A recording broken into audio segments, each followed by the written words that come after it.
Well, hi, Mom. Hi, everybody. It's Thursday, April 18th, 2024. This is Up North News Radio.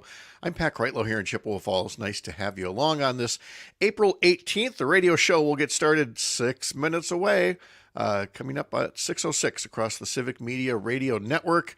So while we continue prepping for the show here, I will tell you that we'll talk to Joe Zepecki, as we always do on Thursdays. We're going to go back to the basics on Medicaid and why Wisconsin is lagging nearly every other state in the union for taking care of its working families through options under Medicaid. Then in our second hour, our Women Win Wisconsin segment, powered by Motherhood for Good, will introduce us to another candidate out on the trail. And Luke Mathers will be here to help us recap the latest episode of Top Chef Wisconsin, where the chef testants put a supper club spin on some high-end dishes you aren't likely to see on a menu up north. All that and more coming up in just a few minutes. See you soon.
All right, here we go.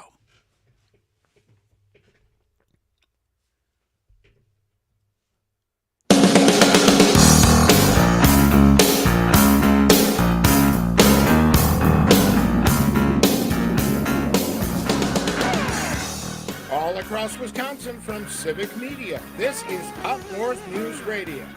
Now, live from our Lake Wissota studio, here's the founding editor of Up North News, Pat Breitlow. Yes, that's me. Well, hey there, Wisconsin. Good morning. It is 6:06 on this Thursday morning, April 18th, 2024. It's another beautiful day to have you here up north.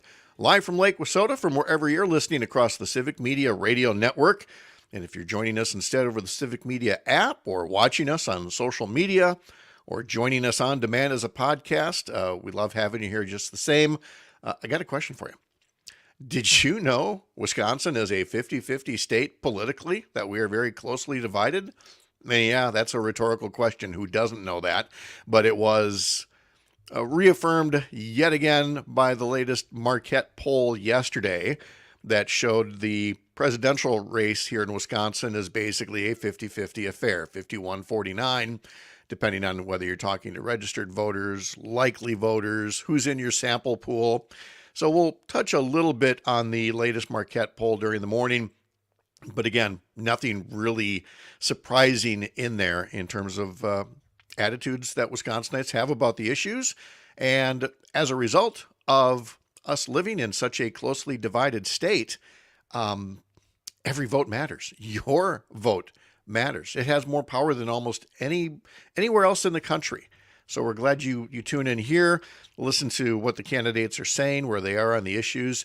And really the whole philosophy when we started Up North News was that we wanted people to go into the voting booths feeling empowered rather than overwhelmed or underwhelmed, as the case may be. So we hope that we're helpful along that effort. If we're not, you can always call us out on it. We have a phone number here, 855-75-CIVIC, 855-75-CIVIC. You can call us on that number. You can text us. You can text us through the Civic Media app. You can email us, radio@upnorthnewswi.com. And if you're watching on Facebook, we're on several pages there, including Civic Media, including Up North News. Put a comment there. We may see it. Put it up on screen. All right, coming up in our first hour today, it's Thursday, so we will talk to Joe Zepecki. We're actually going to get a movie review from him because he saw something really interesting he wants to tell us about. But then we're going to go back to basics on Medicaid because, I mean, frankly, there's still folks who, understandably, if you don't deal with these things every day, you're like, well, what's Medicaid? What versus what's Medicare? Medicare is essentially, old age poverty insurance so that our seniors aren't, poor and destitute and living on the streets. Medicaid is a health insurance program that covers a certain set of Wisconsin's working families. And yet Wisconsin isn't doing all that it could with the Medicaid program known as Badger Care here. There's all kinds of federal funding that Wisconsin's missing out on because certain members of the Wisconsin Legislature just want to play politics with people's health insurance.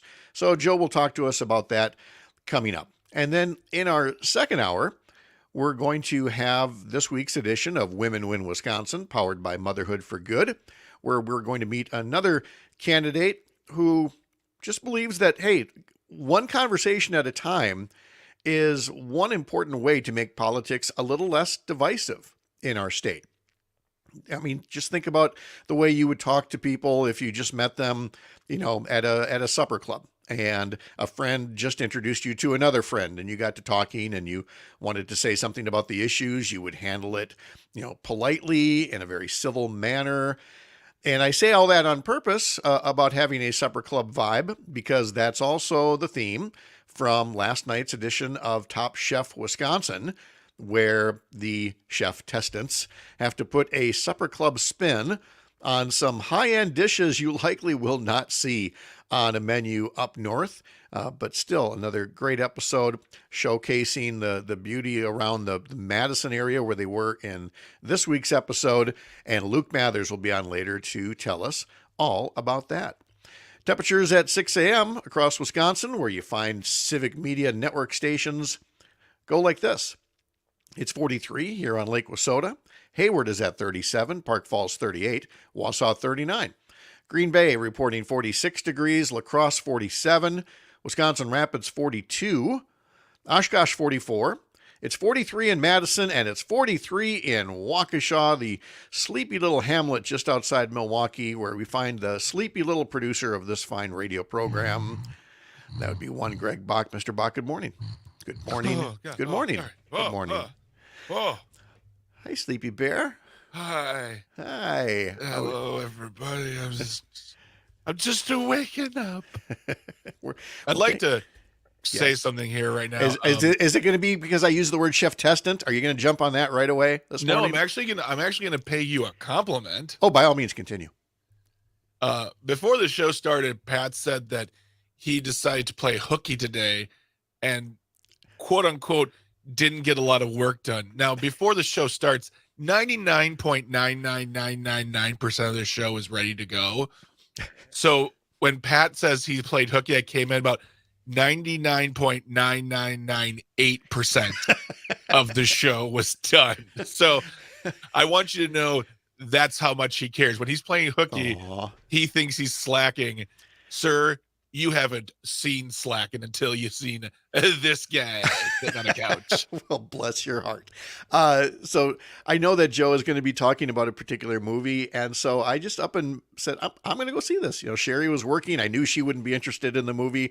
I can't tell you the last time I went and sat in a theater by myself just to go see a movie, especially on a weekday afternoon, and did. And so I'll let Joe talk about it first, and then I'll talk about it later on. But it's both weird, but it's also kind of liberating. It's like, wow, I'm just going to a movie by myself on a weekday. You know, I can't tell you the last time I saw a movie with somebody. Mm-hmm. Bridget's still not down for movies. Mm-hmm. In the theater. And the last time actually she did go, I couldn't go. So I usually go see like the big comic book movie by myself, like the day it's released, the first showing, just so I can, one, see it, and two, the internet can't ruin it for me. Yes. Yeah, that's more important than ever these days. I will say for the particular movie that I saw, all of the previews were basically, you know, in a dystopian post-apocalyptic world, and some of them are rooted, you know, in what might be considered real life, and some are fantasy based. And I know there's people that just love all that stuff. I like to go to a movie to laugh, you know. Folks, you went to go see Barbie. I did not. I saw Barbie right away last year. In fact, we're going to play a little clip from Barbie later on in today's history lesson. So the movie that I saw was kind of a serious movie, which is a little weird for me, but still, it was such a nice thing. I'm like, I need to do this more often. I need to actually sit at this desk for only 12 hours a day and then go see a movie instead of the usual 14. So maybe I'll try to do a better job of that. Maybe. I believe in you. Yeah, I believe in me too. And so getting back to the hooky thing and what wasn't ready today. And it's been a long time since we've done this, so I have to explain it again. A lot of times our bumper music is based on each day's history lesson. It might be an artist's birthday. It might be when a song hit number one, whatever the case may be. Today is one of those days where the history lesson is thin, to put it politely. And so there's nothing that says, okay, here's your bumper music for today. Well, long back when Mr. Zommers was sitting in that chair, when Mr. Mathers was sitting in that chair where Greg is, we just decided on days like that, we're going for comfort food. And what is Pat's musical version of comfort food? Say it with me, Greg. Yacht rock. It's yacht rock. So it's like an extra helping of gravy on them biscuits and gravy. That's exactly it. Do you want a really dry biscuit from a thin history lesson? No, slather the gravy on that sucker. So when you hear that today going, oh my gosh, is it Michael McDonald's birthday? No, nope. It just has a yacht rock. And then as we were prepping here, I realized that we have access to some other toys that I'd completely forgotten about. Mike Clemens, who works his tail off all night long. I mean, you talk about a guy putting in the hours. He does leave for the rest of the Dayside crew. You know, he leaves various sports clips. Some are play-by-play, some are post-game press conferences. And I just completely did not take note of it. And as I was looking at I was watching the Brewer game yesterday. It was a matinee game, and realizing, oh, we have a clip of this. And so poor Greg, again, I'm changing things right up until 5:59 in the morning. Oh, can we get this clip? And how do you download this? And so we've got that going for us. Yeah, and he's scrambling. He's like, I download the clip. It's in the area. Just go ahead. It's like he makes my job real easy. Okay, it's not. Oh no, Pat's changed his mind. My staff at the Capitol, as a legislator, they're always like, you don't have to be your own staffer here. You can you can delegate. Yes, like, I know. I had the same problem with my old boss, who was a person who was an elected official too. I'm like, hey, we're here for you. I know.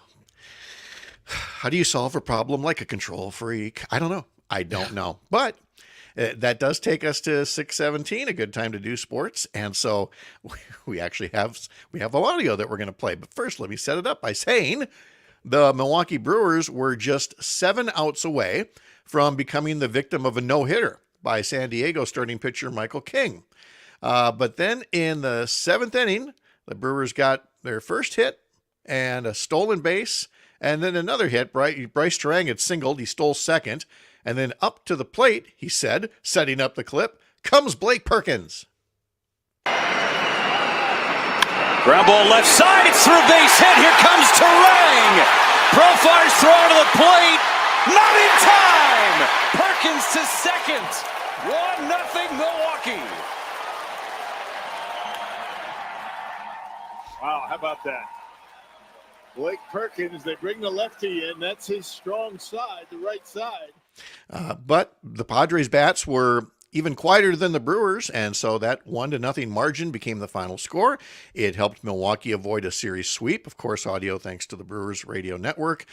Now it's back on the road for a big division trip. 3 games in St. Louis starting tomorrow night, and 4 games in Pittsburgh starting on Monday. You can catch the Brewers on News from the Center in Richland Center, WRGN in Racine, Oshkosh Air Support, and 98Q Country in Park Falls. I think that worked out all right. What do you think? That was great. I don't want to be accused of, you guys are going to go into sports talk radio. No, I think a clip now and then works out fine. We can talk a little Brewers. It's fine. Yes. If you don't like it, we're not going to spend all 2 hours on it. I wouldn't mind, but hey. Who? One of these days, we're out of time, but I have to say, my barber, I've had the same barber for almost 30 years here. Of course you have. He's got to have the same sports conversation like a dozen times a day. I feel bad for him. I'm a former barber. I get it. Yeah. Well, we have to get Dan on one of these days. All right, wherever you're listening across Wisconsin, when you're here, you're up north live from Lake Wissota on the Civic Media Radio Network. Back in a moment.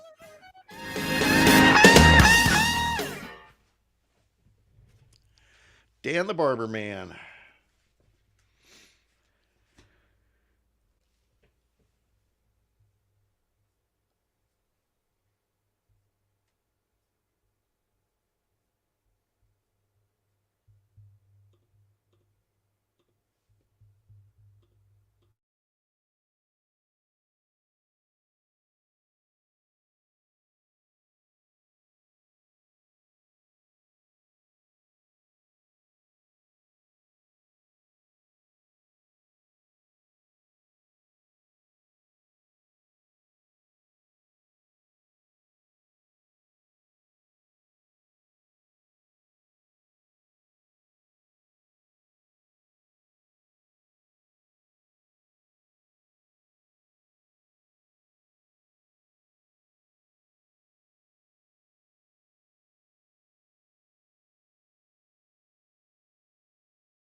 Remix version of a Yacht Rock classic, Summer Breeze, at 6:20 here on this Thursday morning. Again, a reminder, our phone number here is 855-75-CIVIC.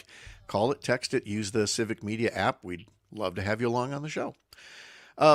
We now know a little bit more about why some Republicans didn't show up in the state capitol for the special session called by Governor Evers of the Joint Finance Committee to maybe free up the money that Republicans have been holding hostage to clean up PFAS contamination from Wisconsin's drinking water supply. And to get there, I need to tell you about the last time Governor Evers called a special session, and it was in part to work on the child care crisis. And the Capitol was filled with child care providers and parents, and they were there to be supportive of the governor's idea and urge Republicans and Democrats to come together and take care of the children and help make sure that child care remained an option. So that would also help with addressing the labor shortage in Wisconsin. And yet, one Republican came into each chamber, the Assembly and the Senate, gavelled the session in, gavelled it out, and it was done. And then we found out later that the Speaker of the Assembly, Robin Vos, wasn't even in the country. He was in Brazil, if memory serves, at a conference. Well, now fast forward to this Tuesday, when again, the Joint Finance Committee was supposed to meet and was supposed to talk about cleaning up some of the polluted water in Wisconsin. And lo and behold, photos start showing up on social media. Wisconsin Republicans at a fundraiser in Washington, D.C. instead. The U.S. House Committee on Administration, which is chaired by Congressman Brian Stile, put a photo on their Twitter page showing a group of Republican legislators joining in with the state's congressional delegation. They were planting a sugar maple tree on the Capitol grounds.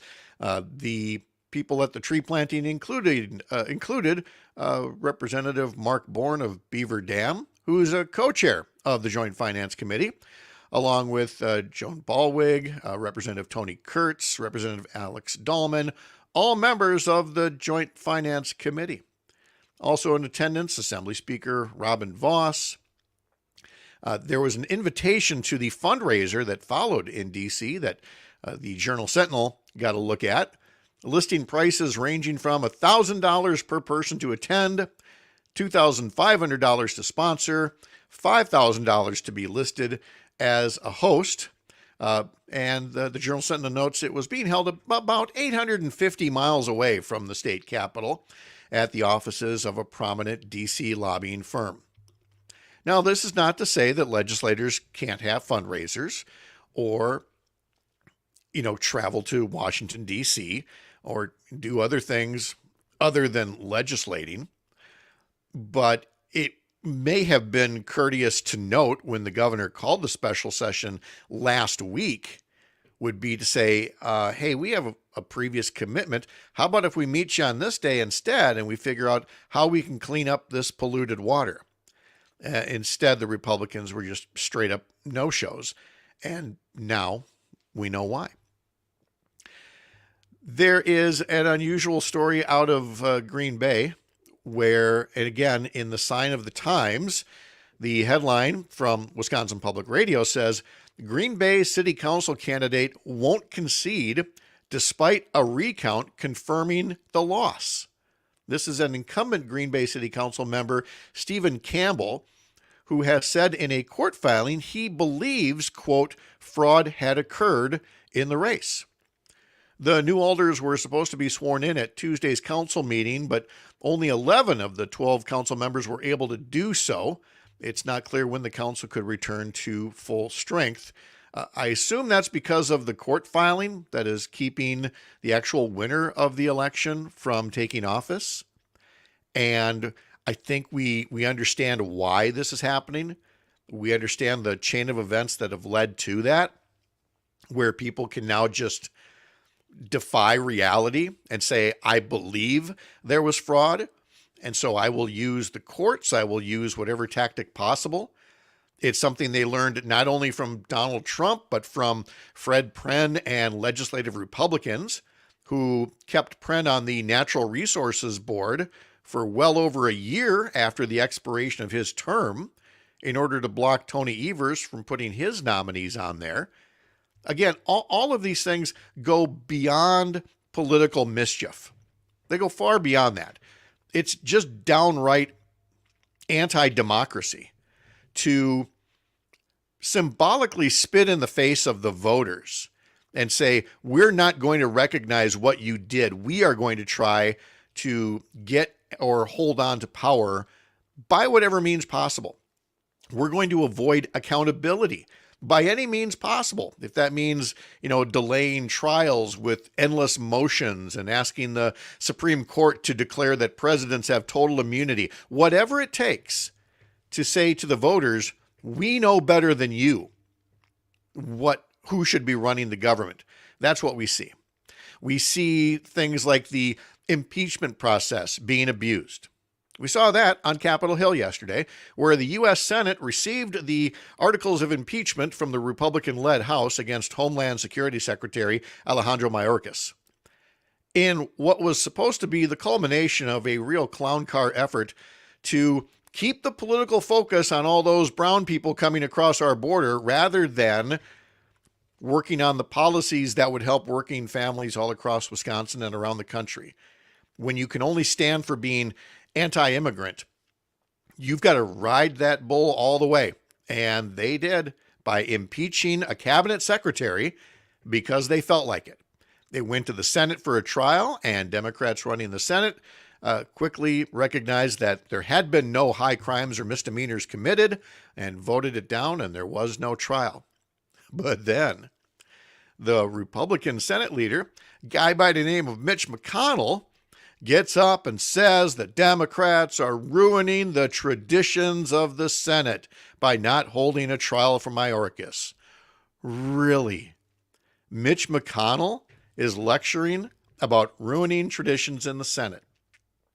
Somebody who not once but twice abused the process of having nominees on the U.S. Supreme Court heard and confirmed. A guy who not once but twice misused their power to not hold Donald Trump accountable in 2 different impeachment trials.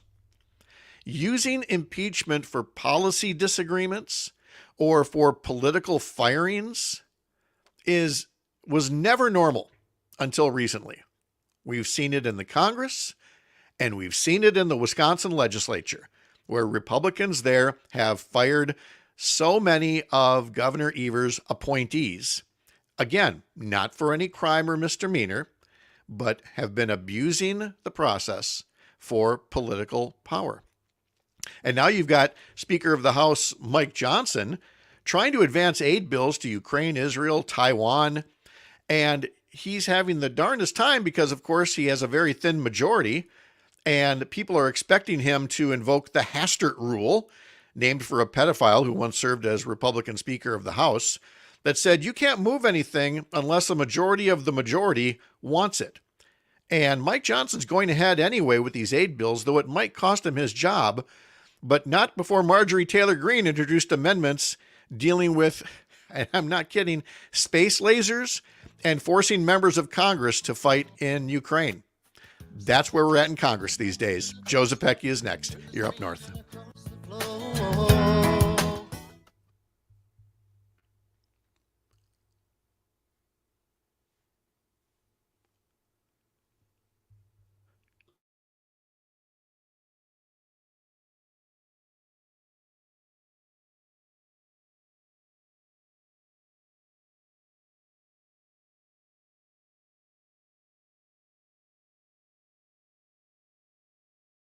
Powered by, in our Women Win Wisconsin.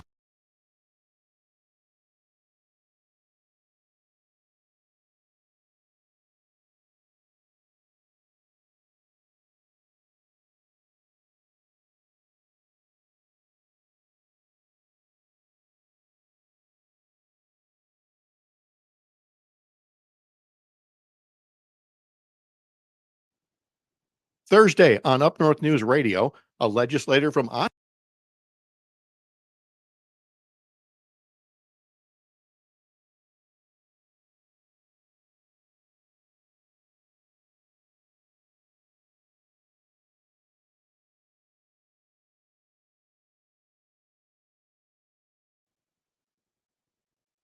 Friday morning.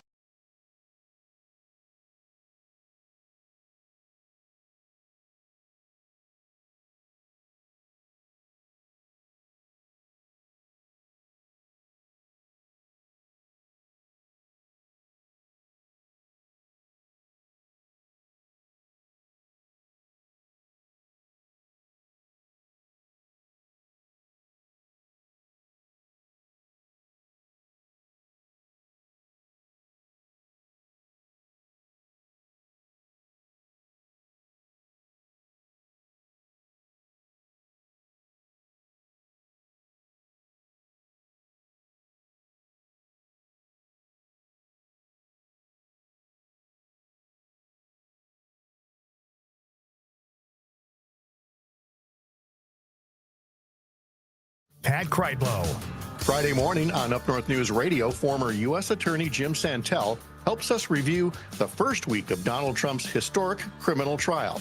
His first one, anyway. Up North News with Pat Kreitlow. Weekday mornings starting at 6.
And we're back now with Joe Sapecki on Up North News Radio for this Thursday morning. We're going to do a special emphasis on Medicaid. It's Medicaid Awareness Month, and we often talk about it without really going back to basics on what Medicaid is. But first little Siskel and Ebert at the movies with Joe Sapecki. Joe, how are you? I'm good. I'm a little tired. I was at the movies late last night, but boy, did I see a good one. Civil War? Yes, Alex Garland and A24's Civil War. It is the movie of the moment. It led the box office last weekend. I would hope that it will do so again. I say all this understanding that this lab was like genetically engineered in a lab specifically to cater to my interests and the ways I think about the world. But I am here to really urge anyone who listens to this show to go and give this movie a try, because it will surprise you. It will make you think. It is not heavy-handed. It is not, partisan, but it is a very realistic, use of realism to make audiences think about what it means to be American, what we lose if we lose some of those essential bits of what make us American, and what that might look like in a very well done, harrowing, immersive, loud war movie. But this is not what the trailers sort of portray it as. This is not like a postscript to if January 6th had succeeded.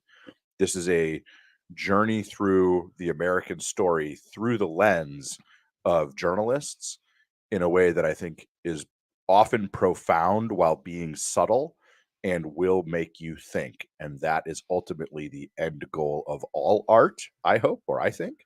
And so I would encourage people to give it a shot. As somebody who has not seen the trailer, I know literally nothing about this movie.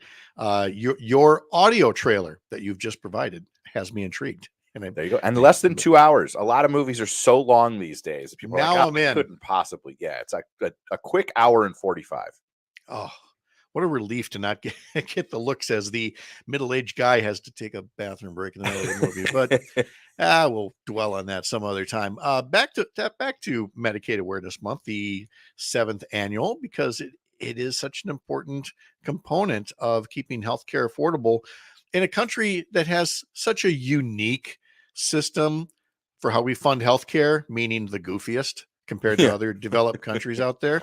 So from the very top, there's still people, and I don't blame them one bit, who get Medicaid and Medicare confused with each other. So can we start with Medicaid, what it is, what it does? Sure. It is part of the healthcare mix, right? There's private insurance, there is VA insurance for veterans, there is Medicare for older Americans, and there is Medicaid administered on a state-by-state basis. Here in Wisconsin, we call that Badger Care, and it is a safety net floor coverage for those in socioeconomic hardship who society has decided need to have a baseline level of health coverage, because without it, the rest of us end up paying more for healthcare for everybody. And that last part, I think, is the most important one. Sick people, whether or not they have health insurance, go and get medical care. Injured people, whether they have medical insurance or not, go and get care. The challenge is, without a program like Medicaid, those folks who are at the bottom of the socioeconomic scale, when they get hurt, when they get sick, they go and get the least cost effective, most expensive emergency care, and the rest of us have to pay for it. And so the calculation and the design of the program is everybody who should have some level of coverage. That is what Badger Care provides. It's what things like the Children's Health Insurance Program provide. And in the last 15 years, there's been a real revolution in how Medicaid is administered and trying to move that floor to get to closer to full coverage. We're not there yet, but a lot of places in this country have made very significant strides in that regard. Sadly, not here. So to really boil it down to its essence, when people complain saying Medicaid costs a lot of money, what's missing there is somebody to follow up and say, better that than how much it would cost to have all that medical debt. Correct. That would pile up instead. That then providers would put on to those who do have health insurance, or the most of the hospitals and medical providers in this country are for profit. And if they are taking an L on folks who come into their emergency rooms and they are required to treat them, those costs have to be defrayed somewhere, somehow. And so either privately held insurance companies and their end users will end up footing the bill for it, or the government will have to pay the highest premium for it to keep those providers in business. Whereas if you have some established reimbursement rates and a Medicare coverage, if people know that they can go to the doctor if they are feeling ill, and we can catch some of these things earlier, that's where preventative healthcare is so important, because when things are an emergency, when people are the sickest or the most badly injured, that's when it costs the most. This helps actually push down the cost of healthcare for everybody. So when those Republicans who are still adamantly opposed to pretty much any form of Medicaid, much less an expansion, when Assembly Speaker Robin Vos repeatedly refers to Medicaid as welfare, he's really coming back to the crux of that government should do as little as humanly possible and leave it up to a lot of really rich people to help fund our schools and pay for our health care and everything else. Yeah, it's a worldview. Say what you will about the tenets of Robin Voss's approach to Medicaid, but at least it's an ethos comes to mind. Since we're with the cinema approach today, a little Big Lebowski reference for your listeners. But listen, what it also is is a slap in the face to 14 million rural Americans. Robin Voss would love for you to believe that the only people who are on Medicaid are poor Black people in Milwaukee. And that is the way that so many Republicans characterize and try to stigmatize in opposition to Badger Care. But the reality is 14 million rural Americans and many rural Wisconsinites rely on Medicaid to set that floor and ensure they have some basic level of health coverage so that the rest of us don't end up footing the bill. And then in terms of those rural Americans, now again, even with an expanded Medicaid program, there's still millions who are uninsured. Again, because it's not doing all that it could, nor is the private insurance market, right? Correct. There are still about 1.5 million rural Americans who have not been able to get onto Medicaid. Wisconsin are one of 10 states remaining, maybe 9 actually at this point, who have yet to expand Medicaid. And the argument for expanding Medicaid is a couple of fold.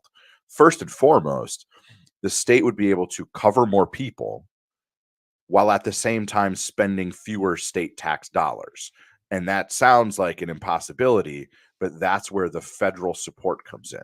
The federal government has said, if you raise the eligibility requirements for your Medicaid program to ensure more people have access to affordable health care coverage, the feds are going to help you pay for it. We're already sending federal tax dollars to the U.S. Treasury. It is tax week. Monday was tax day. Mm-hmm. Our tax dollars, Wisconsin taxpayers who are sending money to the federal government, which is patriotic, by the way. Taxes are patriotic, I will remind everyone. Right. Yes. Those dollars are now going to subsidize Medicaid care in 40 other states, but not Wisconsin, because of the intransigence of Robin Voss and his Republican colleagues in the state legislature. And so we can, as a state, draw down some of those federal bucks that we're sending there anyways, cover more Wisconsinites, and have more flexibility within our state general purpose revenue fund to invest in other things we care about, like education, infrastructure, transportation, you name it.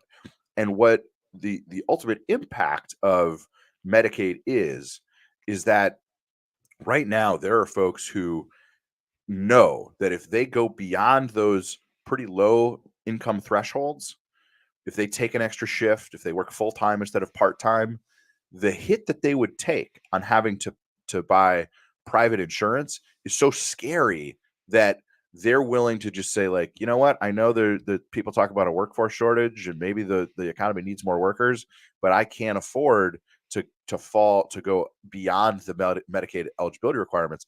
If we expanded Medicaid, those eligibility requirements would increase. You could actually free up some more workers for the state economy. And I was going to say, from an economic standpoint, a state economy, a local economy, a rural economy, what kind of impact are we talking about on rural hospitals and, rural physician recruitment and retention, things like that? Yeah, there's just no question that Medicaid expansion nationally has been good for rural hospitals. Listen, it is a tough time to be a rural hospital in the state of Wisconsin. We've just seen the announcement of these recent closures and clinics in February. Our failure to expand Medicaid is exacerbating the crisis in rural healthcare. When Protect Our Care looked at all 10 of the remaining non-expansion states, so Alabama, Florida, Georgia, Kansas, Mississippi, South Carolina, Tennessee, Texas, Wyoming, and Wisconsin. How do we feel about being lumped in with those states, folks? The very percentage of rural healthcare facilities operating at a negative margin has grown over the last year. 51% of hospitals were in the red. Now it's 55%. And that's where Medicaid, the expansion, reimbursement rates, all of this works together to help keep rural hospitals, rural healthcare providers in business. And I don't need to tell anybody in the rural parts of the state listening to the sound of my voice right now how dire the challenge is, how scary it can be when you are 30, 45, 60 minutes away from the nearest healthcare provider. When you start to think about travel times for emergency services to get to your farm or your retirement community or your house out, outside of town, and when you start to think about travel times for emergency services to get to you and then to turn around and get back to a healthcare facility, this is a real problem, and it's worse and worse all the time as these clinics are closing, as hospitals in Northwest Wisconsin are closing. This is an issue, and policymakers in Madison could make a different choice. Republicans could finally stop the hold on expanding Medicaid, and it would make it easier for these rural providers to turn a profit or to at least break even. If they continue to be in the red, you're going to continue to see closures and less access to healthcare of any kind, not just for people on Medicaid, but for people with private insurance, because these hospitals serve everybody. So, again, if you don't want Wisconsin lumped into that rogues gallery of states, then make sure you talk to your legislative candidate about the importance of Badger Care. All right, we're all encompassing today. We've done movie talk. We've talked about political issues. Time for sports now. The Bucks first round playoff series tips off Sunday against the Indiana Pacers, who beat the Bucks 3 out of 4 times in the regular season. So I'm nervous. How are you? Much like my political approach, I worry about everything, but I panic about nothing. The closest to panic is if Giannis really isn't available for the bulk of this series. He is, of course, working through the calf strain. If he's healthy, and I don't believe they're going to put him out there if he's not healthy, we should be fine. The Pacers, who beat us 3 of the 4 times we played them in the regular season, are not the same team that they were. Tyrese Halliburton has had an injury. They've added some pieces. They've lost some pieces. I still am not hitting the absolute panic switch, but there's no doubt this is going to be a tough series, and it's on nobody but the Bucks because we blew it down the stretch. And if we go down 2 games in this series, look out, fellas. Yeah, and I'm just tired of Doc Rivers. It's never his fault. So, I mean, I really need this guy to step up as well. Joseph Becky, thank you so much. Have a good weekend. We'll have something to talk about by next week with the Bucks, I'm sure. Have a great day. All right, take care. Bye. More after this. You're up north.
Good day and welcome to our single. I'm Bob McKenzie and this is my brother Doug. How's it going,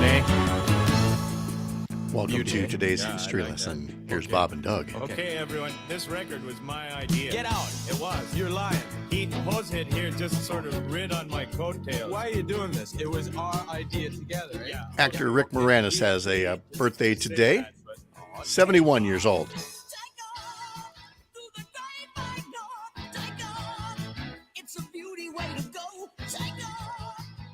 Along with Geddy Lee from Rush helping them out. Greg, as a comedy club, as a man of the comedy clubs, were you on SCTV? Oh, God. Oh, my God. SCTV. That good, huh?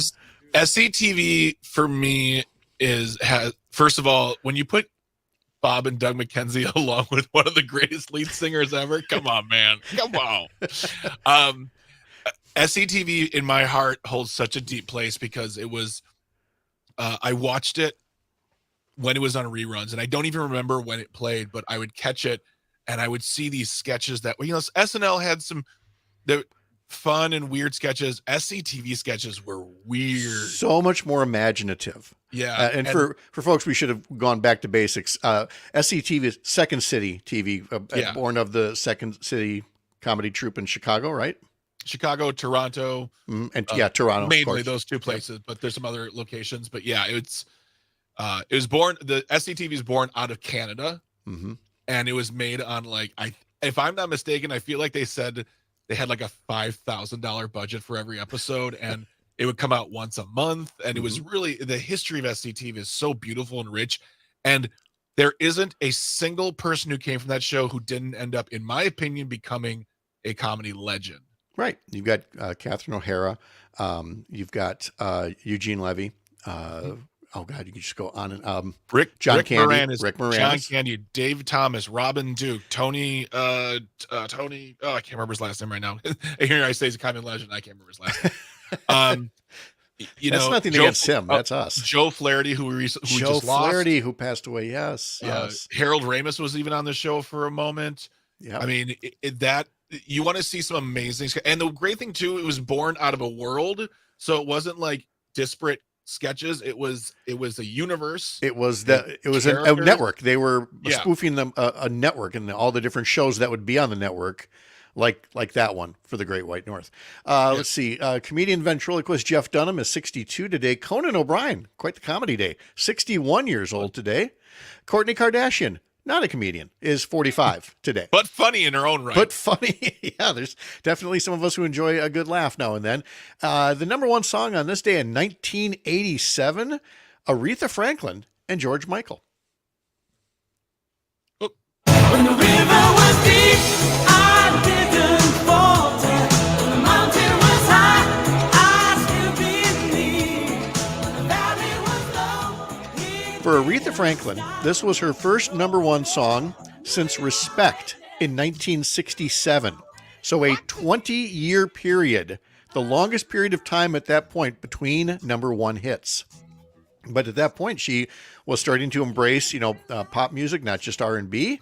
And that duet worked. That worked really well. And then she came out with, Who's Zooming Who and others from that point on. On this day in 1506, the cornerstone of the current St. Peter's Basilica was laid. On this day in 1906, an earthquake and fire destroyed much of San Francisco. Dick Clark passed away on this day in 2012 at the age of 82. And on this day in 1984, one actress, America Ferrera was born. That makes her 40 years old today. And again, because we don't have a lot of music in today's history lesson, I thought, and I don't think this is a spoiler alert, I'm just going to play some of one of the best clips from the movie. And this is her monologue from the Barbie movie about what it's like to be a woman in America in the 21st century. You have to be a boss, but you can't be mean. You have to lead, but you can't squash other people's ideas. You're supposed to love being a mother, but don't talk about your kids all the damn time. You have to be a career woman, but also always be looking out for other people. And on it goes. It is so worth it. Insane, but if you point that out, you're accused of complaining. You're supposed to stay pretty for men, but not so pretty that you. People said she got the Academy Award for the speech. I'm like, yeah. And you got the nomination. I'm like, yeah, okay. Look, here's the thing. We have our kids doing Shakespeare in school or redoing the Gettysburg Address or things like that. Here's what kids in the future are going to do. They're going to be reciting this monologue. They're not going to be reciting what Trump said at Gettysburg the other day or in Pennsylvania, where he's like, Gettysburg. Wow. That speech is not going to be told anymore. This will. Robert E. Lee and his stupid troops. All right. On the national calendar today, I got to lead with this one because we got a song for it. Today is Lineman Appreciation Day. Whoever thought there'd be a big song about a lineman, but Glenn Campbell did it. Goosebumps.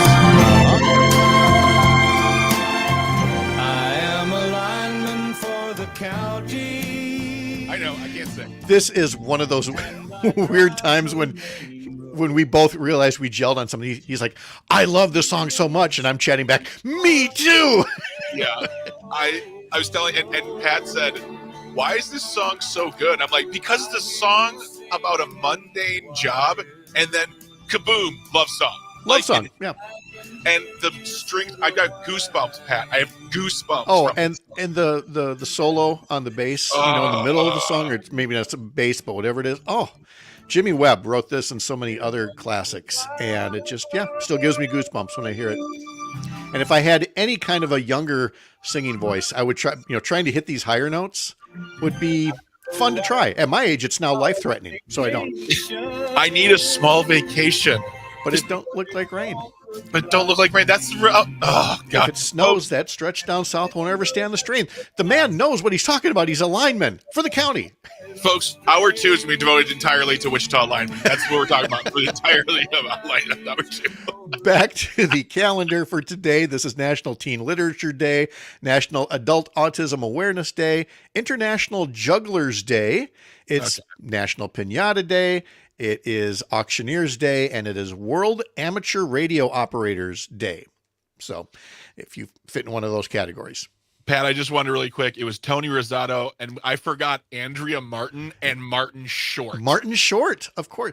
The people that came out of SCTV were just legendary. And, you knew at the time, like, these guys are all special, but you didn't think that they were all legends right there. But they were, when you see all the things that they've done since that time. So it was a very fun show to watch, and glad we could mark it for the birthday for one Rick Moranis for today. Coming up in our second hour, our Women Win Wisconsin segment, powered by Motherhood for Good. We will have a bit of a supper club vibe in our next hour, basically how to have these nice, friendly conversations on the campaign trail with folks, and then the supper club theme from Top Chef last night. We'll talk about that with Luke Mathers. That's all coming up in our second hour on Up North News Radio, live from Lake Wissota on the Civic Media Radio Network.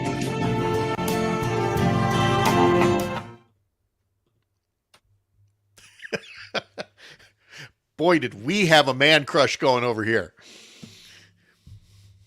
I love you, Glenn Campbell.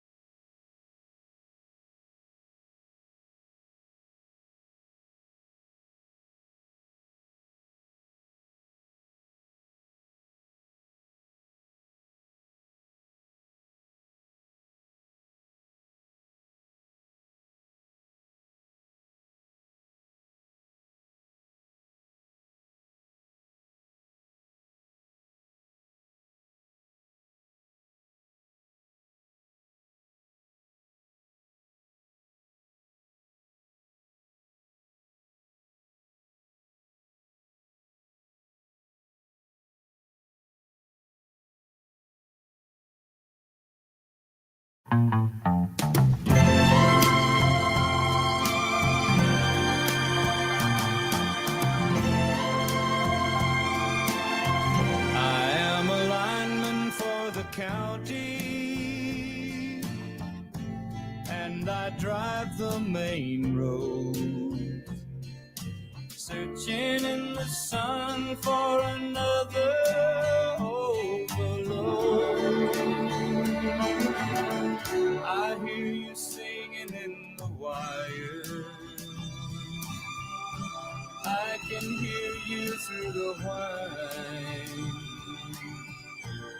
and the Wichita lineman.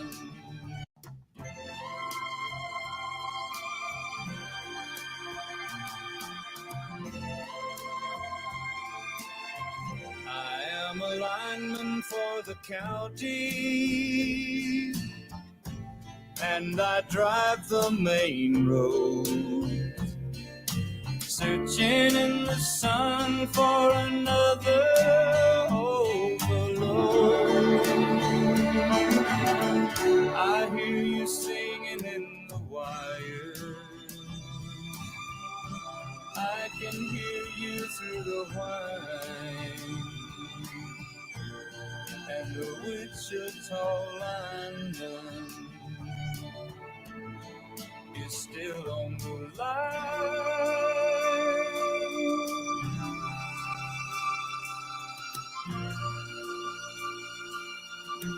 I know I need a small vacation, but it don't look like rain. And if it snows, that stretch down south won't ever stand the strain. And I need you more than want you. And I won't. Hey ladies, we all know that feeling when a man you love betrays you. Yep. I know that's right. Been through it a million times, but we don't get mad. We get even. He's playing with my heart, baby, he's no good. So I took my lipstick, wrote my name on his hood. Mess with me, I'ma mess you up. So I took my keys to a Chevy pickup. My man left and he didn't treat me kind. Y'all can mess with his truck, I'll destroy his mind. Break into his house, keep replacing his shoes with the same set of shoes, but a half a size bigger every other week. So it's got the boy thinking, All these different or am I shrinking? Wait, you did what now? you had a whole ass meal, but you left me for a snack. You better mark my words, I'm gonna get that boy back. He's got a new chick and he thinks she rocks, but I'll get him back with my breakup box. I'm in his parents' house, painted just like their wall, whispering, get out in the middle of the night. They're telling me to get out! They keep saying it! Who? Who is saying that? The walls! I'm moving in with you! You had a whole ass meal, but you left me for a snack. You better mark my words, I'm gonna get that boy back. Good luck finding a new booty call with your crazy ass mom still talking about the walls. Not sure we're on the same page as each other. I was more thinking to get beat up by my brother. Oh, I got a brother too, but he taught me better. I'm ex-CIA and I go by the shredder. If you date my sis, you better adore her, cause she knows my tricks of psychological torture. Like switching me Sudoku with one that can't be solved. Poking out his hair so he thinks he's going bald. Wait, here's my favorite. You won't regret this. Date him as a new chick in prosthetics. Make him fall in love, then 6 months in, act like you only speak Romanian. Why are you talking like this? C'est vrai, c'est spree. The Romanian girl has the eyes of the wall. Stop talking about the walls. Ai, Barbie, serious, despre, ziduri. Why's my new girl not speaking English? I just tried to pay my taxes, but they said I don't exist. When Jenny left me, man, I really missed her. She thought I was cheating, but I was just sexting my sister. Oh, that was your sister. I had a whole ass meal, wouldn't leave her for a snack. That wild woman gave my mama a heart attack. I knew it! The walls, they're alive! Mark my words, I'ma get the boy back.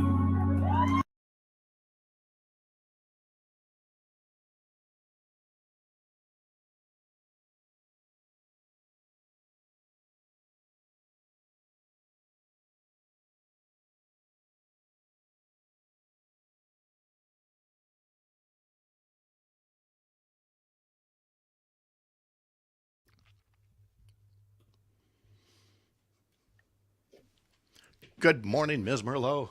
Good morning.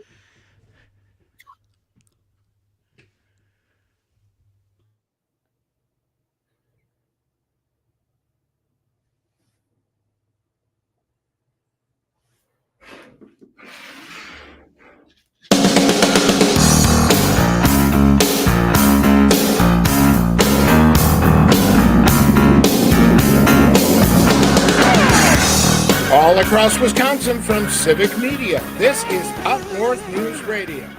Now, live from our Lake Lesotho studio, here's the founding editor of Up North News, Pat Brightlow.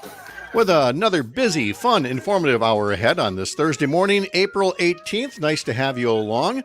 We are going to recap last night's episode of Top Chef Wisconsin, where the chef testants put a supper club spin on things, and also had a challenge using ingredients that they bought at the Dane County Farmers Market during their Madison excursion. We'll also have our Women Win Wisconsin segment powered by Motherhood for Good, and we will meet another candidate looking for a seat in the Wisconsin Legislature. If you missed our last hour, we talked to Joe Zepecki about some Medicaid basics and what Wisconsin is missing out on by not expanding Badger Care to cover more working families, more new moms, things like that. You can always catch us as a podcast. Go over to civicmedia.us or wherever you get your podcasts, and you can listen back to any hour of what we do on this program day by day. Meteorologist Brittany Merlot joins us now on this Thursday morning. Good morning. What is it about the sturgeon? Rob from Tigerton says, good morning. It's partly cloudy and 41. Went to Shawano yesterday on work errands. I stopped by Sturgeon Park, and the people from the U.S. Fish and Wildlife Service were measuring and weighing the sturgeon and taking count at the dam. I've heard him mention it a few times. Katie Rosenberg, former mayor of Wausau, posted from there. Apparently, this is a thing to go see at the Shawano Dam. Yes, it is. And I learned this about 4 or 5 years ago. I mean, people flock there. They can't wait for them. They even have cameras underwater where you can see this live happening. So, now I don't know how I feel about that. I mean, let them spawn in peace, people. I mean, no, we're creeping on them. I guess. I love watching the sturgeon fall. I don't know what the draw is, but it's a thing for sure on the Wolf River. Like they said, taking count. Can you imagine losing count? Like 85. Oh, come on! Having to start all over again. Rob also reminds us from our last segment that Wichita Lineman was one of the main songs on the Glenn Campbell Good Times Family Hour, the variety show he had from 1969 to 1972. I remember that. We need more Good Time Family Hour variety shows here, like Glenn did. Thank you for the reminder about that, Rob. It's overcast here on Lake Wissota, Brittany. What are we looking at across the state for today?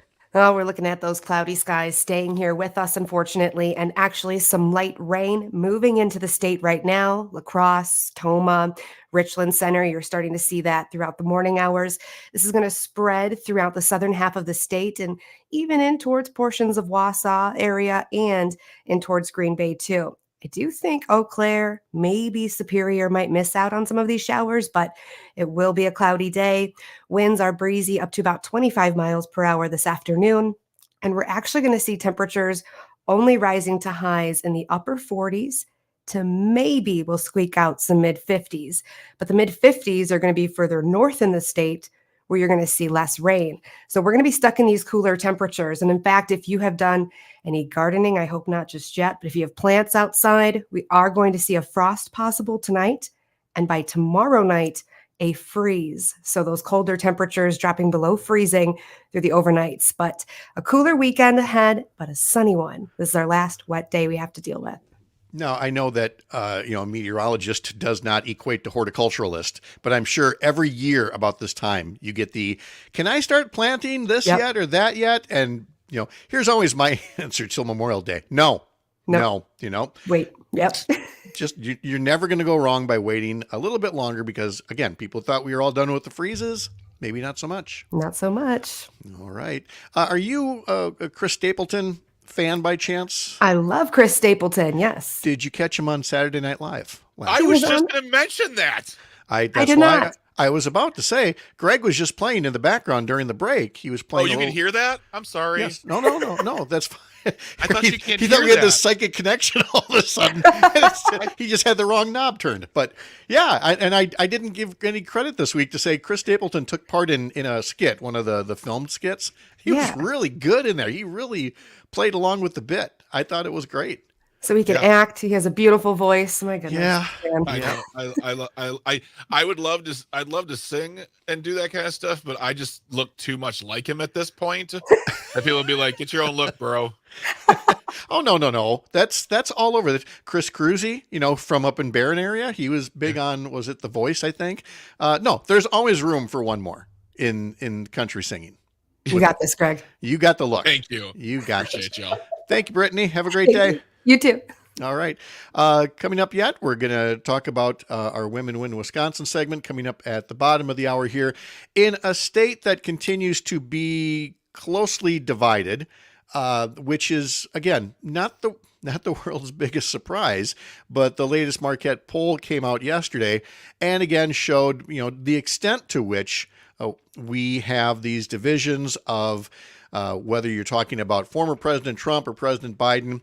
Everything is somewhere in that 51-49 to 50-50 realm. Another thing that hasn't changed, feelings on abortion, where again you have more than 60% of those surveyed are opposed to the Dobbs decision, which repealed the abortion care rights that were in Roe v. Wade. You have job approval numbers that, frankly, I've just never been into because those come and go. And, you just look at Ron Johnson. Ron Johnson has never been above water in public opinion polls about a favorable impression of him. And yet he's won 3 elections statewide for all kinds of nefarious reasons, but he's won them just the same. And so, that's why I said we're just going to acknowledge that there was a poll and say, look, by being this closely divided, it still just shows how much you matter, how much your vote matters, and not just in November, but in these spring elections that we just had that determine, who's on the school board, who's the mayor of your city. And again, this coming August, where there are going to be primaries. There are going to be primaries in some of these new legislative districts, and there are going to be primaries for Congress. You have multiple Republicans running in the 8th Congressional District in Northeast Wisconsin. We have multiple Democrats running in the 3rd Congressional District in Western and Central Wisconsin. So that primary on August 13th is going to mean a lot as well in a state that continues to be divided to the point where your vote counts more than it would pretty much anywhere else. The Wisconsin Supreme Court yesterday listened to arguments in a lawsuit by Governor Tony Evers about how much power should be held by the legislature through its committees. It's a case that the governor brought against the Republican-controlled legislature, and it could have a major impact on exactly how state government functions. Evers is arguing that the legislature has a very powerful joint committee, meaning it's got assembly reps and senators on there. So instead of an assembly finance committee and a Senate finance committee, it's a joint finance committee that writes the state budget and makes all of the key decisions about spending in that budget process. It's controlled by Republicans 12-4 because of gerrymandering. And Evers is arguing that that committee is exceeding its constitutional authority and effectively acting as a 4th branch of government, because even though the legislature, the full legislature, approves a budget, the Joint Finance Committee has set up the process in a way that the money isn't actually released unless they take a vote on pretty much every spending request. And the governor is saying that's too far. That essentially makes the Joint Finance Committee a 4th branch of government when, after the budget, it should be up to the executive branch to put a budget into action. Progressive Justice Jill Karofsky questioned whether the Budget Committee has too much power. She said, there doesn't seem to me to be any limits whatsoever. There are 0 guardrails here. But conservative Justice Rebecca Bradley questioned whether a court ruling could apply across a myriad of legislative committees and their powers. She said, you're asking us to make a big shift, and added the court cannot slice and dice the separation of powers between the executive and the legislative branches.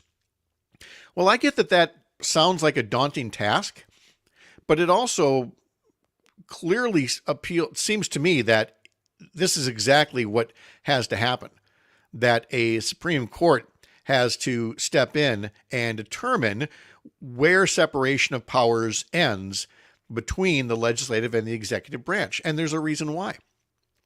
The people who founded Wisconsin state government, like the people who founded the government of the United States, did not imagine the level of bad faith and abuse that we would actually see someday from our legislative branches.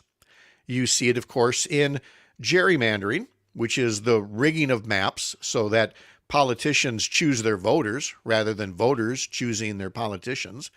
We've certainly seen it in the abuse of the impeachment process, both at the federal and the state levels. We've seen it at the financial level, where between the legislative and the judicial branches, unlimited corporate cash has been allowed to, flow into American politics.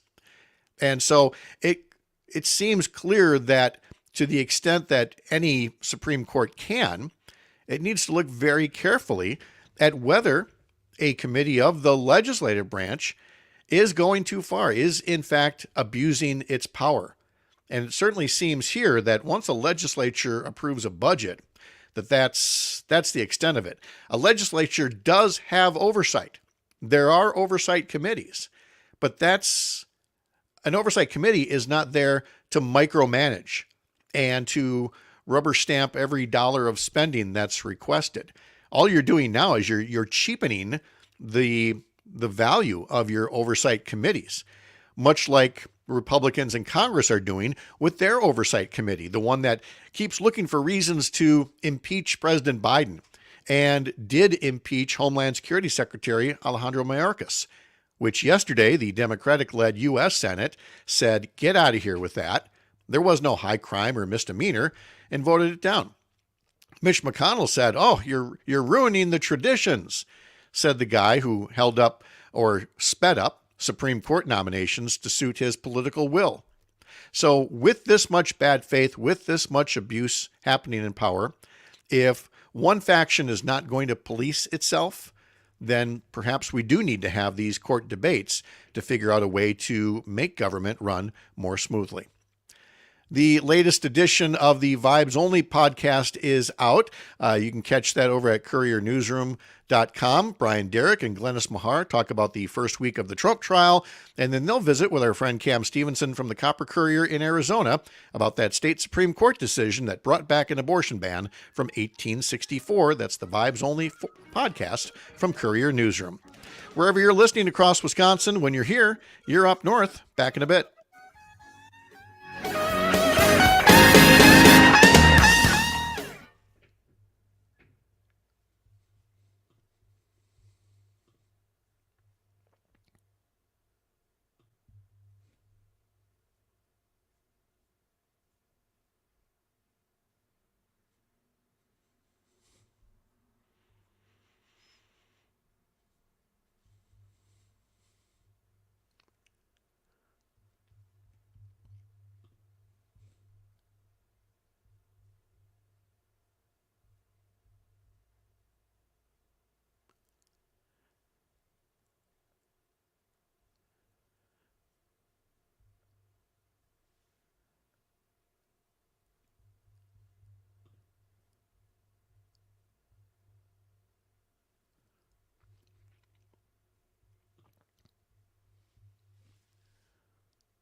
If you missed it earlier, Greg and I did declare that today is a Yacht Rock Alert Day.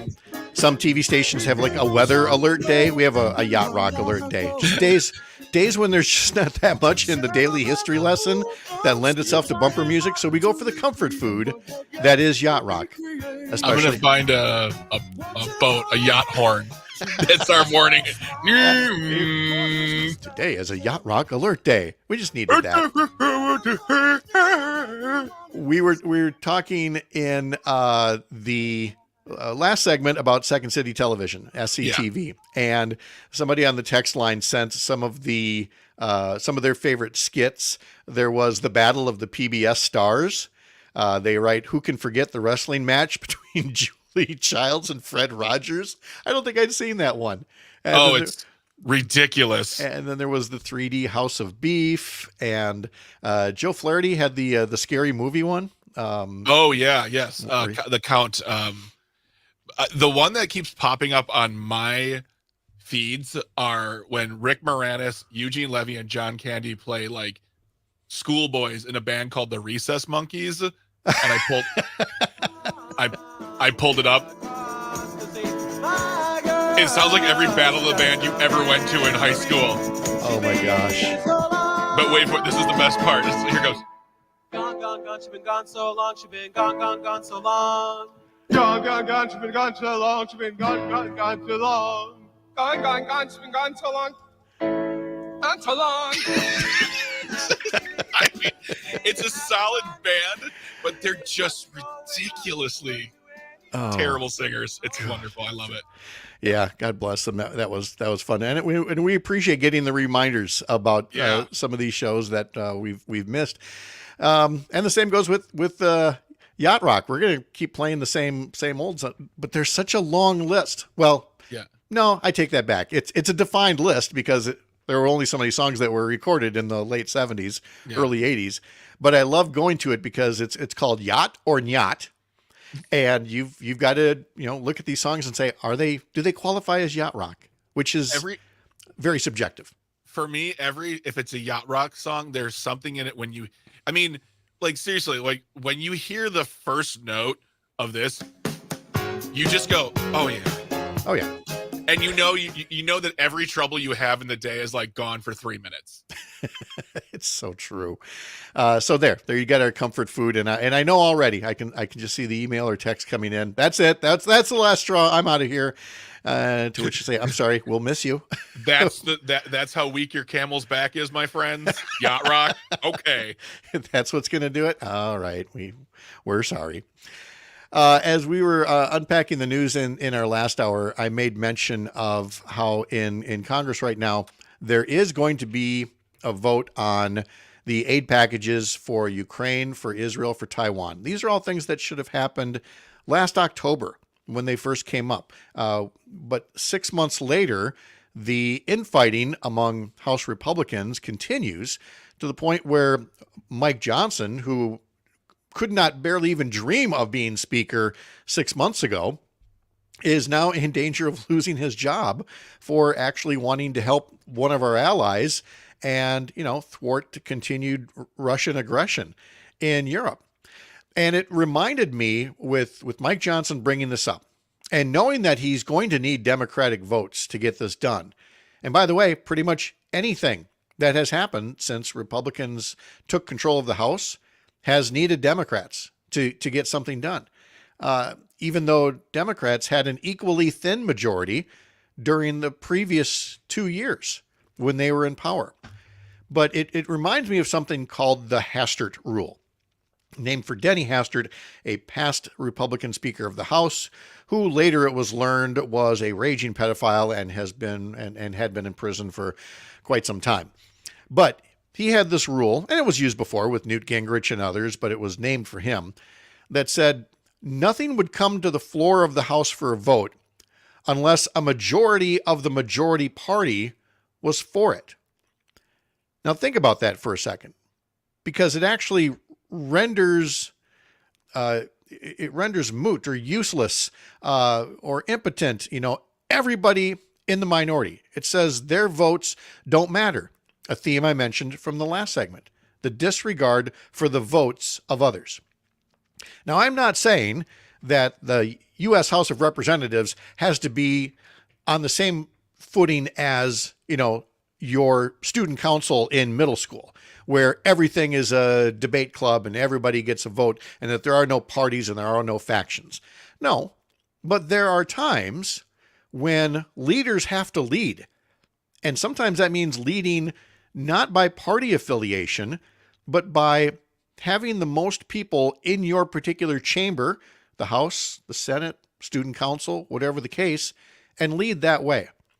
And so the opposite of the Hastert Rule might be some of the words of inarguably the most effective Speaker of the House ever, one Nancy Pelosi, who in 2007, having become Speaker of the House, put it this way. She said, I'm the Speaker of the House. I have to take into consideration something broader than the majority of the majority in the Democratic caucus. We have to talk it out, see what is possible to get a job done, and do that together, end quote. Pelosi spoke repeatedly about wanting the minority party to engage in the legislative process. That's how she viewed the speakership, and that's how she viewed the quality of leadership. Tip O'Neill, prior to her, often let Republicans take the lead on votes, even of things he did not like, but he did it, again, for political reasons. He said, go ahead and let them have this. He believes that he's giving them enough rope to hang themselves. Go ahead and show that this is your idea. We'll ask the voter, do you like that idea or do you like ours better? And again, that's the way leadership and electoral politics should be working in our country. Instead, you have Speaker Mike Johnson with just enough Republicans now saying that they may try to get him booted as Speaker, and then we'll find out if he gets to save his job by relying on Democrats to vote for him, or if Democrats again say, this is not our fight, you all figure out amongst yourselves who should be Speaker, even though you're all terribly divided amongst yourselves. There were already amendments being offered that come out of, silly season by one Marjorie Taylor Greene. One of them, I don't have it in front of me. I just know it involved, building a space laser somewhere on the southern border. And there was another one that said anybody who votes for aid to Ukraine must also sign up to be part of the draft for the Ukrainian military. I don't mind if somebody wants to be pro-Russian in, their speech and in their positions, even if you're an elected person in office. You do you, but you're going to have to stand and be accountable to the voters at some point when the question becomes, who are you with here? Are you with the United States and its allies or not? And this really all kind of helps set up the premise of the movie Civil War that Joe Zepecki talked about in the last hour and that I went to go see late yesterday, just on a lark. And so in probably tomorrow sometime, we'll talk a bit more about that and what the movie Civil War says about where we could end up going in this country if we don't tone down the rhetoric and try to come together rather than intentionally divide based on party and ideology. Motherhood for Good is coming up next. You're Up North.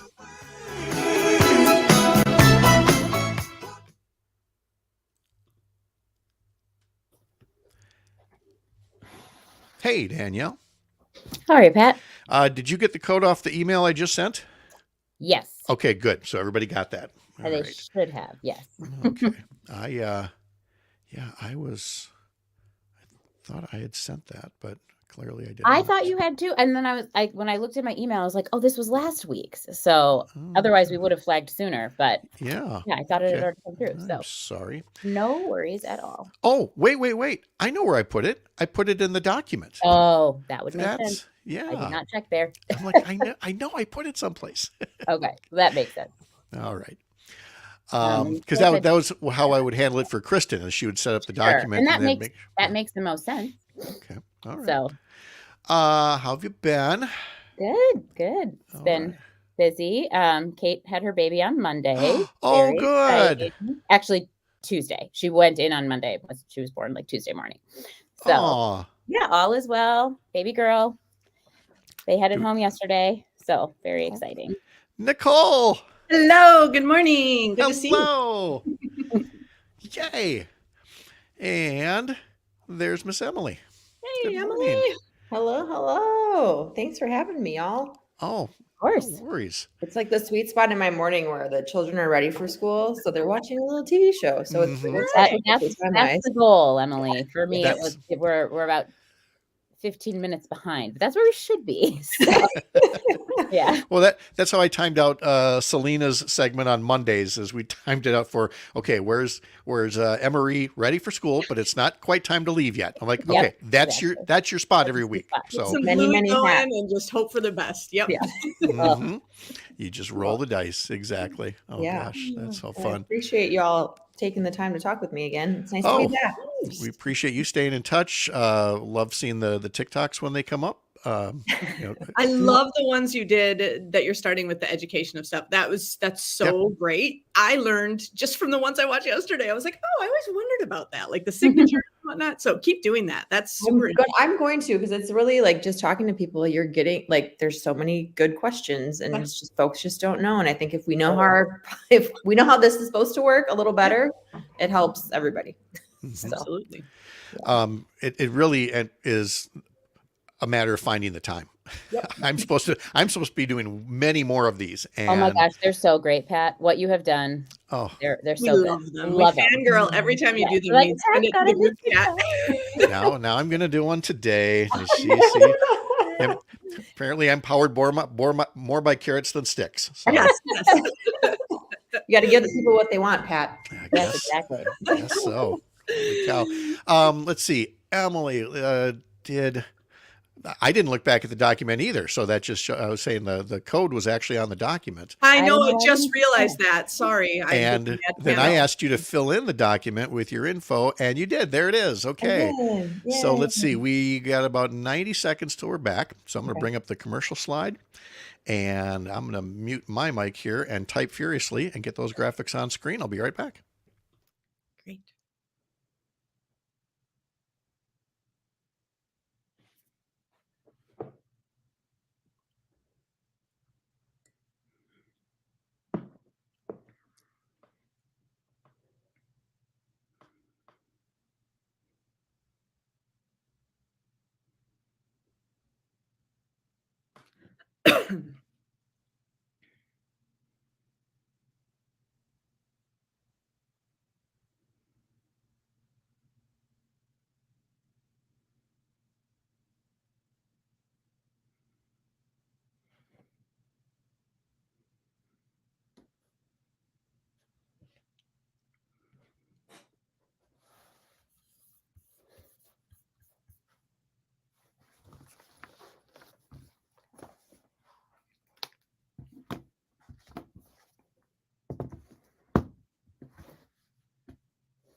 Run this mother. Girls. Who run the world? Girls. Who run the world? Girls. Who run the world? Girls. Who run the world? Girls. Who run this mother? Who run this mother? Welcome back. It's Thursday morning, 7:35 almost here, and we're having one of those days where you hit the button on your computer and the computer says, you know what, you're using too much CPU. I'll get back to you in a little bit. So we'll just keep typing in some information here. I'll eventually remove that banner on screen that says we're in a commercial break. And oh, look, it's working now. And here are my friends from Motherhood for Good, Danielle Scampini, Lynn, Nicole Slavin here, along with their special guest, Emily Tseffos. Ladies, good morning. Good morning. Good morning. Danielle, I saw you last in a photo in the Journal Sentinel when you had an event involving a couple of women, including one that we talked to the other day, one from Texas, one from Louisiana, talking about the danger to health of these abortion bans. Tell us about the event and who you met and what you learned. Yeah, it was really a really cool event. You know, we were contacted by the Women for Biden-Harris coalition of the Biden-Harris campaign. And, you know, they're really focusing on getting these stories out there, particularly to suburban women who really care about this issue, and maybe people who are, hearing a lot more about the issue, but haven't really thought about all of the different circumstances that surround abortion. And it was just like really powerful to hear their stories firsthand. And we had a really engaged group with us, and they're so wonderful, so inspirational. And it was really like a really great opportunity to partner with the campaign. And so we were just really, really honored that they reached out to us and that we were able to have that conversation. And it's conversations that are kind of the theme here, because again, political ads have their place, and there's going to be a whole lot of them. But when people want information, the chances are they're going to get that in conversations like what you helped facilitate, or the kinds of things that candidates sometimes do one door at a time. And that's where we bring in Emily Tseffos, who's a candidate for Assembly in District 56. Emily, remind us where the district is, what it's made up of. Sure. So it changed a little bit with those lines, but we're looking at parts of very North Appleton. We're going out into Shiocton, Black Creek, Hortonville, bits of Grand Chute, Greenville. So it's become much larger and includes more rural communities, and also includes some of those developing communities just outside of the Appleton area.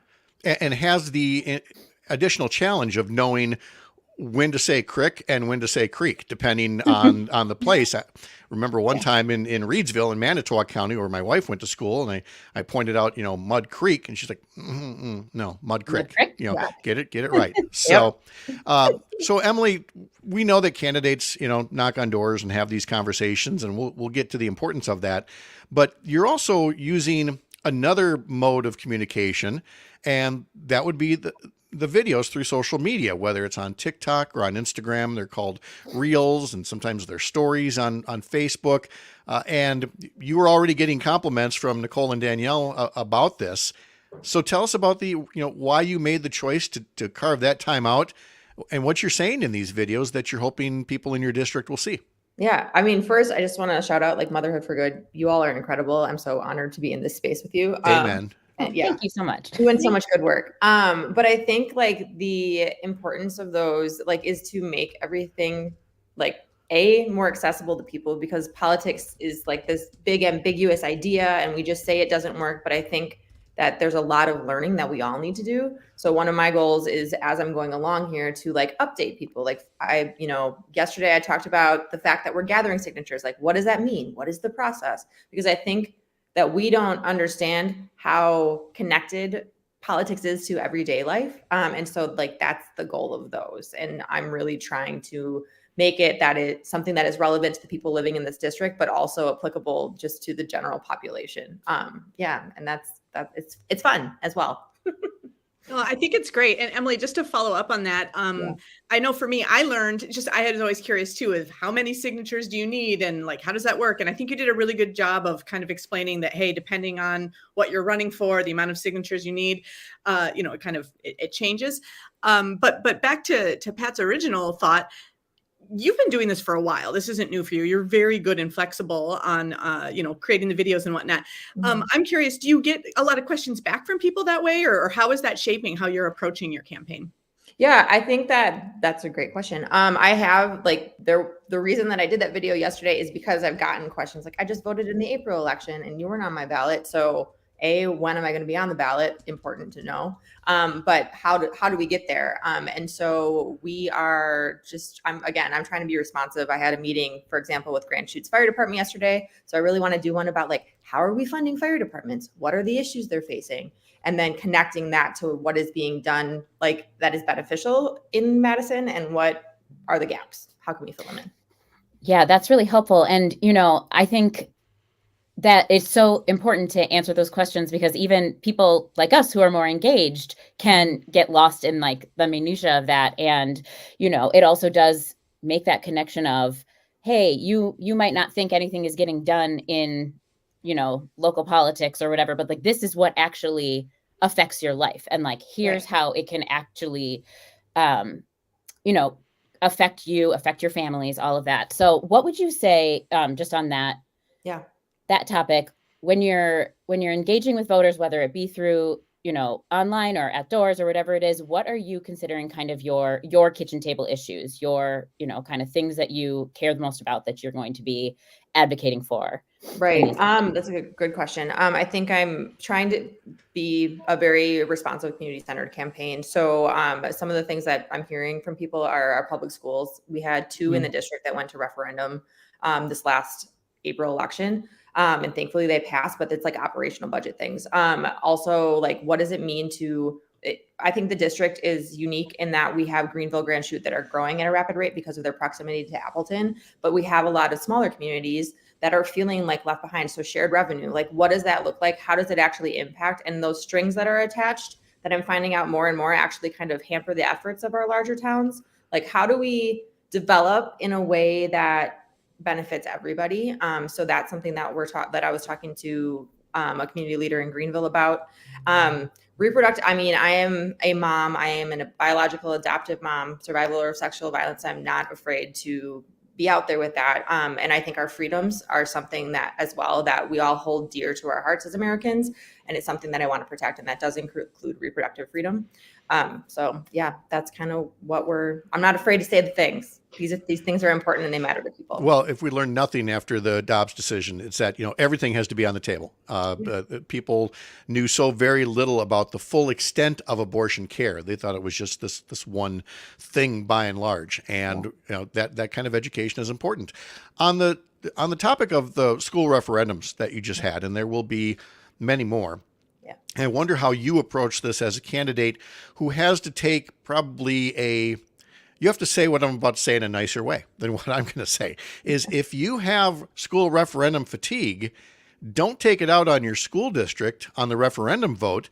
Take it out on your legislator in November who has set up this system that requires all these referendums because, Republican legislators have been starving school districts for years. But you have to say that. You have to say that a little nicer than I just did, I suppose. Well, such a good. We all like that, Pat. Yeah, we're good. I'm going to take that with me on the trail. I like to talk to people about that because honestly, like the incumbent and the party is going about saying historic increases in public education, historic increases in shared revenue. Well, you're talking to school districts that can't afford, that have to do operational budget referenda. 91 of them again. So like, obviously there's a problem there. There's a gap that exists, but it's that education piece. So it's really like piece by piece, door by door, and also putting it out on social media and also the LTEs. Like I'm really trying to connect all those dots because that is something that needs to be done more often. Well, that's great. And I think building off of that, I know, Northeast Wisconsin, that's, you and I are both up here. It's different, right, than other parts of the state. There are very urban, suburban areas, and then it gets rural really quick. And knowing you have a new district, can you talk to us about how you're making sure you're not just talking to those that are right next door and easiest to get to? I mean, you have a really interesting makeup of your district, and I know you're someone who does a very good job of, you're so open and it's easy to talk to you. Can you kind of walk us through your approach to how you're reaching out to everyone in the district? Yeah, so I'm currently at doing a tour around the district that's collecting nomination signatures because my goal is not to make them. The easy button is to go to North Appleton or to Greenville, Grand Chute, where the houses are closer together. And I've got more connections there because that's where I spend a lot of time. So I'm going, today I'm going out to Hortonville. Next week, I'm going to New London and Shiocton. And those are people, they're feeling left behind because no one's ever been out there doing anything. So I'm touring around the district to get the signatures and also to listen to people. I think that's so important, not to come out, preaching my gospel truth, but just saying what hurts, how can I help? And that's the goal. It's a great thing to keep in mind because when I won my seat in 2006 and unseated a longtime incumbent, instead of just going around Eau Claire and then some of the cities along Highway 29, Stanley and Thorpe and places like that, even though my staff wasn't really happy about it, I insisted on, getting on all the dirt roads and stopping at farms. And you would not knock on 100 doors in a day. You'd get to a handful of farms, and every one of them, well, okay, one or two weren't so nice, but every one of them was like, nobody has ever come here asking me for my vote, and they want to feel listened to. And so I'm glad to hear that you're doing that. Danielle, do you have one more point or question, and we'll wrap things up? Yeah, for sure. And I was just going to say, Pat, I've actually had that experience door knocking here, like in Waukesha County as well, because I think we don't want to take voters for granted who are a little bit further out, or, you know, areas that you might consider like, oh, too far gone, red. Like there are voters who want to be engaged everywhere, and you are a representative for everyone. And so we should hear from everyone. So I guess just to wrap up, Emily, what would you say are things that people who want to support your campaign can do for you? Thank you for asking that question. I think that, again, I'm trying to be if you're in the district, like the best thing you can do is honestly like sign up to volunteer, because I'm up against someone that's been in office for over a decade.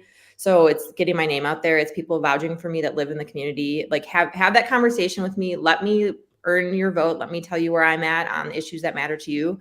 And then be brave with me, step into the space, because it's going to take all of us to flip this thing, and it's doable. And I'm really, really excited because people are fired up out here. But I need people to be brave with me. So that's what I'd ask. What are you getting in terms of friends and family? You know, are they kind of like, okay, well, I don't know why you're doing this thing, or is this kind of a, okay, what am I going to do? How am I going to pitch in for this? I'm fortunate to have, like, I've got 3 kids. So a partner that is very supportive is like, I will take those kids. And that's lovely. It's important. Mm-hmm. But I think that people, like when you remind people that politics is supposed to work for the people, and that you want to be that, you want to hold that truth as your North Star, that's, people gravitate toward that.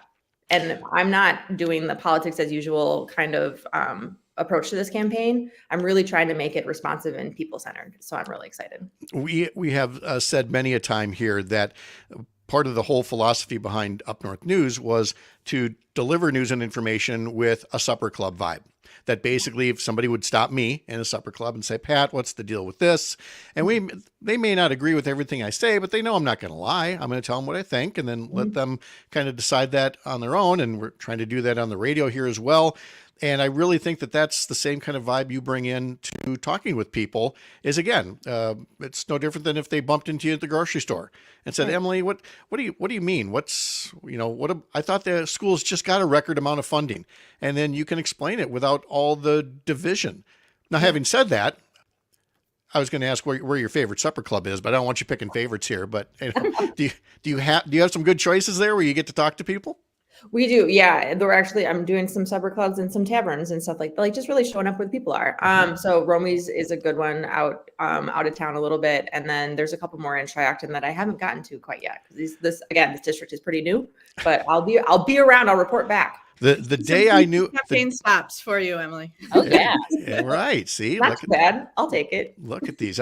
The day I knew I was going to win that election was the Sunday prior. I went into a bar in Thorpe, I think it was, and there was a polka band going.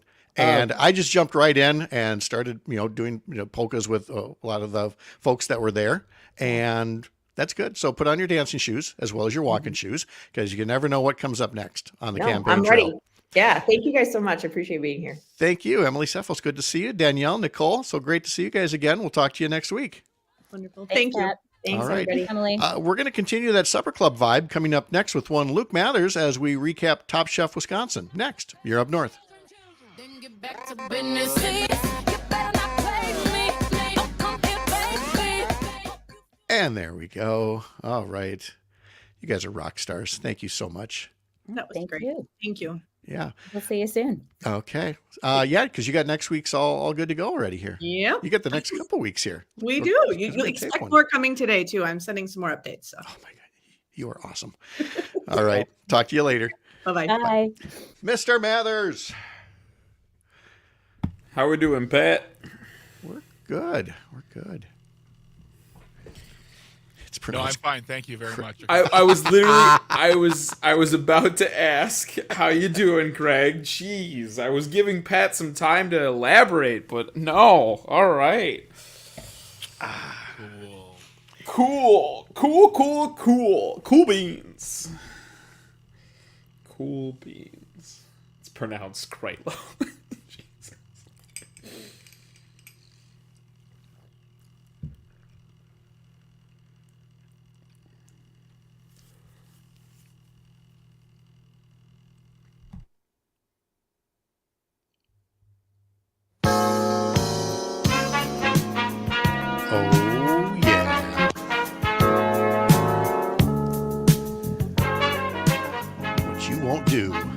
for love.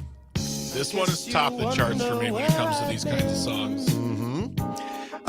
Mr. Mathers, as being part of the original lineup from Up North News Radio, knows full well that there are just days when you got to go with comfort food and play as much yacht rock as humanly possible. So thanks for being here for our Yacht Rock Thursday. Not a problem, Pat. Glad to be with you on this Thursday. You're liking Greg's lip syncing? Yeah, Greg's having a blast. Trust me, if I was singing, you guys would be like, could we shut his music mic off from here? Oh, I thought you did. I thought you were muted and just were singing, we were just seeing you. Oh, no. I'm not going to bless you with these pipes right now. You're not going to bless us.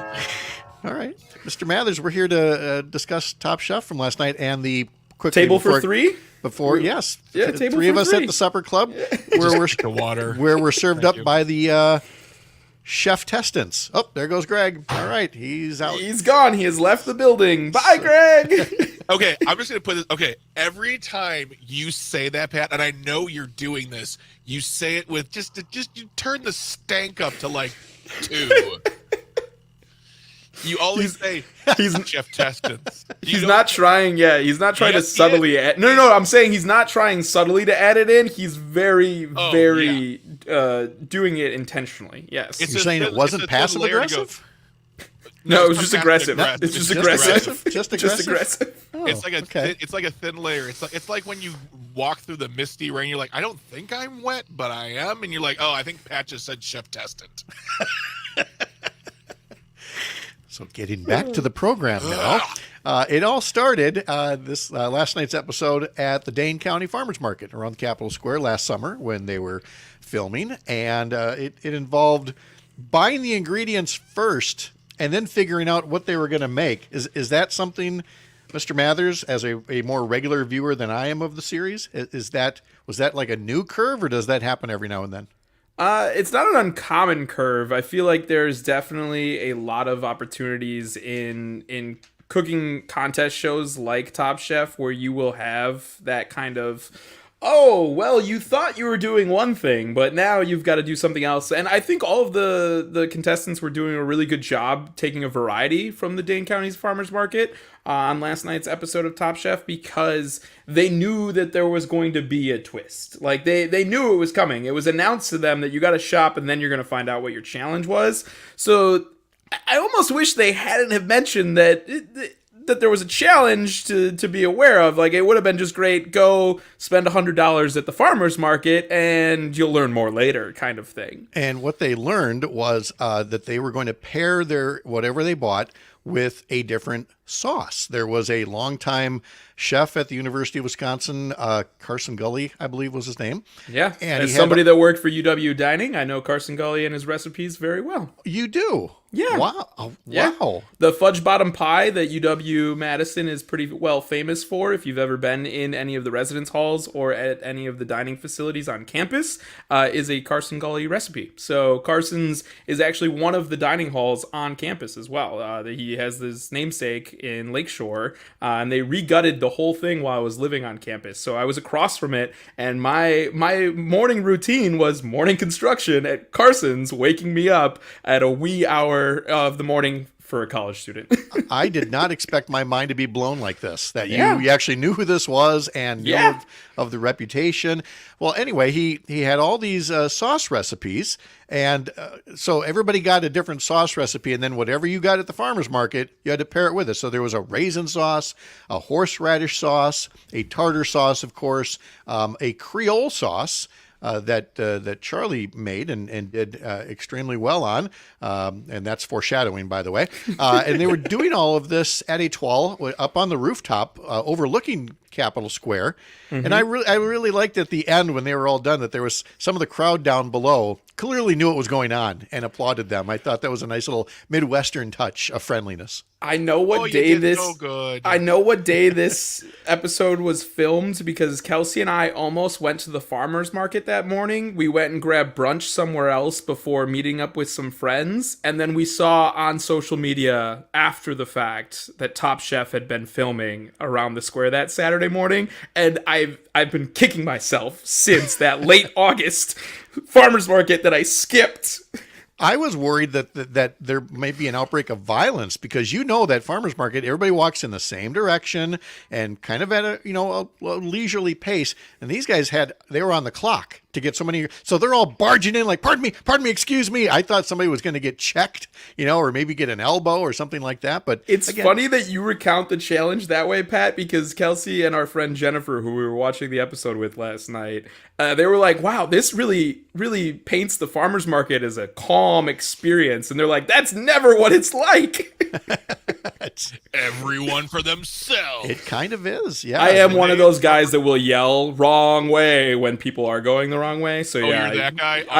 Now we know who that guy was. Somebody has to enforce the rules, okay? If there's people breaking the flow of traffic, they should be informed. If you're watching the live stream, Luke's little title says future Top Chef sampler. It should say current farmers market snitch. So. No, hall monitor. It's a hall monitor thing. It's been a long recurring aspect, Greg. Did they incorporate the warm spicy cheese bread at all?